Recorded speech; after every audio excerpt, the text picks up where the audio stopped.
మాగి వలస ఆదివాసీల భూమి జోలికి వస్తే సహించమని ఇప్పటికే ఆక్రమించిన 14 ఎకరాల 46 సెంట్ల భూమిపై మరియు కూర్మా గ్రామ స్వామీజీల భూ అక్రమాలపై విచారణ చేయించాలని ఆదివాసీ సంక్షేమ సంఘం రాష్ట్ర ఉపాధ్యక్షుడు యోగి డిమాండ్ చేశారు. ఆదివాసీ సంక్షేమ పరిషత్ ఆధ్వర్యంలో సోమవారం 7 రోడ్ల జంక్షన్ నుంచి జిల్లా పరిషత్ వరకు ఆదివాసీలతో భారీ ర్యాలీ నిర్వహించారు.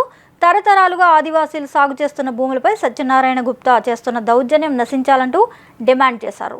తక్షణమే చర్యలు తీసుకోవాలని, లేని పక్షంలో తమ ఆందోళన ఉధృతం చేస్తామని హెచ్చరించారు.